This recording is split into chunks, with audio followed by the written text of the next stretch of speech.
Hey guys, it's Vampire Mike from Sega CD Universe. So I'm on the last level of Bloodborne. I had done a video a little while back saying that I borrowed my friend's PlayStation 4. So once I'm done with the game, I'm going to give it back to him because besides playing Fire Pro a bit, there was a couple other PlayStation games I wanted to try, but nothing that much. The only other one I could think of is Shenmue 3, and obviously that's not out yet. So Bloodborne was like on the top of my list to play. I love the Dark Souls series, it's one of my favorites. And I just wanted to talk about my experience and time with Bloodborne because I am about to beat it, as I said, and then eventually ship it back off to my friend. So thank you, Brian, for loaning me your PlayStation 4 again. So Bloodborne and Dark Souls, to me, play pretty similar.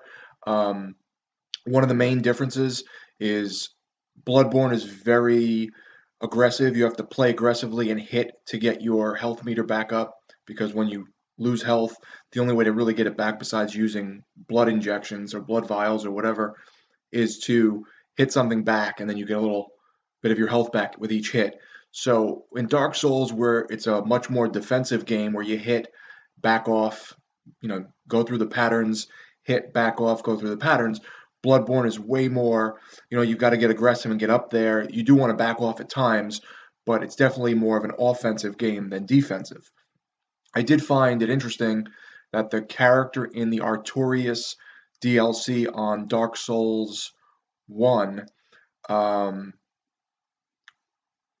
there's like a guy outside of the Artorias arena that looks like straight out of Bloodborne. So I'm under the impression that they always at one point wanted to make something like Bloodborne and use that character as some sort of maybe time traveler, like maybe Bloodborne takes place at a different point in time during the Dark Souls universe where medieval stuff is no longer and now it's more of a, plague atmosphere with werewolves and vampires and such.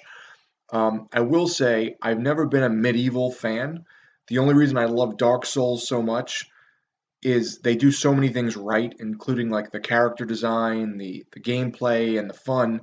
But the atmosphere and the game feels to me like survival horror. It feels like a survival horror game.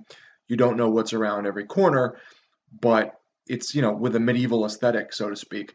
So Bloodborne is similar, except again, it's like a plague atmosphere where there's and again the story's sort of ambiguous in ways and you have to kind of come to your own terms, watch videos online, talk to other people. So I mean I could be completely wrong with what I'm gleaming from the story, but there's like this hunt that happens every so often and you get like resurrected and go be part of this hunt, but there's other people during the hunt trying to kill I guess like the werewolves and demons and stuff that are out there, and then there's this overarching story with these celestial beings, which is where the story kind of falls a little more flat for me because I'm not a big fan of like these alien type beings they have in Bloodborne and these great ones.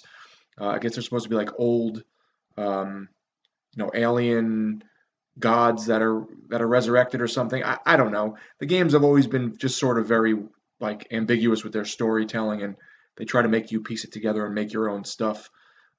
Vadi Vidi, I think his name is. He's a great YouTuber who talks about all the lore and the story. So I would probably check him out if you want more background on the story. That being said, I love the game. I think it's great. It feels a little tighter in terms of the areas compared to like Dark Souls 3, which was the most recent Dark Souls. I'm pretty sure it went Demon Souls, Dark Souls, Dark Souls 2, Bloodborne, Dark Souls 3. Um, I would say if you were to say what game is most reminiscent of Bloodborne, it's definitely Dark Souls 3. There were some elements they took from Bloodborne and put in Dark Souls 3. I like the character type design better, more than the medieval stuff, but I do love some stuff in Dark Souls look-wise. I mean, I like Solaire a lot.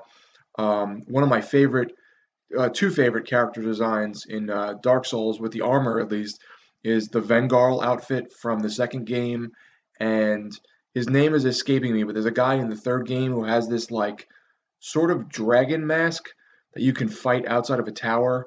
He's not a bad guy, but you can fight him and kill him and then steal his outfit. He's got one of my favorite armors in the game as well. So there is some cool stuff. I was hoping for a little more maybe tie-ins or some kind of nod to Dark Souls, but I'm not really seeing any, and I am on the last level now, so I'm assuming I would have seen something already. I don't expect to play the Bloodborne DLC because I don't believe my friend has it on his system. And the Chalice dungeons look cool, but admittedly not that great at the game. So I don't think going through these like super difficult dungeons to fight bosses is really my speed anyway. It's not something I really am into. If I owned the game and had all the stuff and was going to keep the PS4 indefinitely, then yes, I would go back and play some of the Chalice dungeons, which are, as I said, these like hard boss mode type things. As I said, the level design seems smaller, a little more truncated and tighter. Some of the stuff in Bloodborne really feels like Dark Souls. There's this like poison swamp, which reminds me of like the poison type swamp from I think it was Dark Souls 3. Then there was a another area where you're going on rooftops, and like there's like snow. That reminded me a lot of the painted world of Ariel, whatever the hell it's called, the DLC from Dark Souls 3. And then there was something that reminded me of Dark Souls 1, but I can't place it right now. Anyway, there's a lot of similarities, but again, no nods that I'm aware of or tie-ins or anything like that. Um, the other thing is the armor is upgradable in Dark Souls 3. You can like upgrade your armor and your weapons and stuff. In Bloodborne, you could upgrade your weapon and your character like the way you can in Dark Souls, but instead of souls, you're using blood echoes. Um, you can't upgrade your armor, and the armor, it seems like a lot of the armor just looks very different, but the stats are the same, just kind of mixed around. So like you may have 100 defense with 80 versus thrust and 80 versus whatever, but then in other outfits it'll be like 90, 80, 80 or 70, 80. They're all just different stats. You can't change the armor. As I said, you can upgrade your weapons. You can fortify your weapons with different like gems and make them stronger or better with certain things. There is some customization, but it's not nearly as deep as Dark Souls. Dark Souls is an action RPG with a huge emphasis on the RPG portion. Bloodborne is an action RPG with a very light RPG element. And it's very similar to Dark Souls 3. There's a doll you can talk to that's sort of like the Firekeeper in Dark Souls 3, and she upgrades you, and you can chat with her or whatever. And there's these little like messengers that you can go up to and buy things from. The guilds or covenants in Dark Souls have always been a huge factor in the series, where in Bloodborne they seem almost sort of tacked on. You can join some, they do different things, but they're not nearly as big as like Dark Souls with the Mound Makers and the Sun Bros and the Dark Wraiths and all the other covenants that do different things and get different items. None of that's really, to my knowledge, exists, and if it does, it's at a much smaller scale.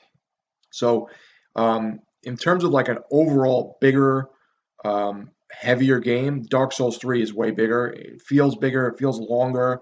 Um, but Bloodborne is really great. I've really enjoyed it. If I owned the PlayStation 4, I would still buy it. Like I would buy it on disc and buy the DLC and stuff. I love all these types of games. I want to get Sekiro, Shadows Die Twice when it comes out. I'll probably wait for a price drop just because I'm cheap. So it comes out at $60. I'll probably wait till it's 30-ish and then use some of my credit. I am a little leery because it's single player Sekiro, and I enjoy playing these types of games with friends, and it's always cool to have people pop up in the game and sort of go after you and try and kill you and ruin your run or whatnot. It doesn't seem like there's any multiplayer elements in Sekiro, so I'm gonna read up on it and stuff before I make my purchase. Trying to think of what else I wanted to talk about. There's again that ambiguity with the items in Bloodborne, like there is in Dark Souls. Certain things aren't fully explained, so you sort of have to figure out the item usage for yourself or where you use it sometimes. There were certain times that I was playing with my buddy Eric, and I'm like, how the hell, without looking online, would I figured out to go here next and use this item? He's like, well, if you read the thing, it mentions this like gravestone, and you sort of know you have to go there, but I don't think I would have known that. Um, but yeah, I think it definitely. I'm almost wondering. My buddy Eric and I were talking about this.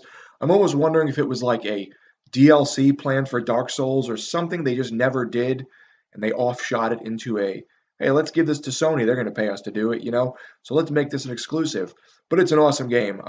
I think if you're a fan of Dark Scones, if you're a fan of Dark Souls and you want to play a more aggressive version that's in a similar universe that I think is probably tied in some facet, check out Bloodborne. It is really good. I am really happy I got to play it and finally have a go at it because like I said, I don't own a PlayStation 4. I just buy one console every generation, and I do prefer the Xbox ecosystem on the whole. I'm trying to think if there's anything else I wanted to say about Bloodborne. I think the character types are pretty cool. Oh, that's the other thing. You really can't. There's not as much. Again, with the RPG element, there's not as much changing your character around. Like in Dark Souls, there's like pyromancers and mages and like soldiers or whatever. In this, there's really not much of that. There's little classes you can pick from, but there's not the classes don't hold much weight like they do in Dark Souls. You pretty much play as what you play as, so it seems, with little tweaks kind of here and there. So yeah, I think Bloodborne's great, and I'm enjoying all the little stuff about it. So um, that's it. Thanks, Brian, for loaning me your PlayStation 4. Thanks to my buddy Hesh, Eric, for playing through Bloodborne with me, just like he did with Dark Souls Remastered, and Dark Souls 3. The only thing I haven't played with him is Dark Souls 2, because it's kind of annoying to link up online in that game. They changed the online mode and it made it stupid. So, yeah. Thanks, guys, for watching. There's my 2 cents on Bloodborne. It's Vampire Mike from Sega CD Universe. Be good.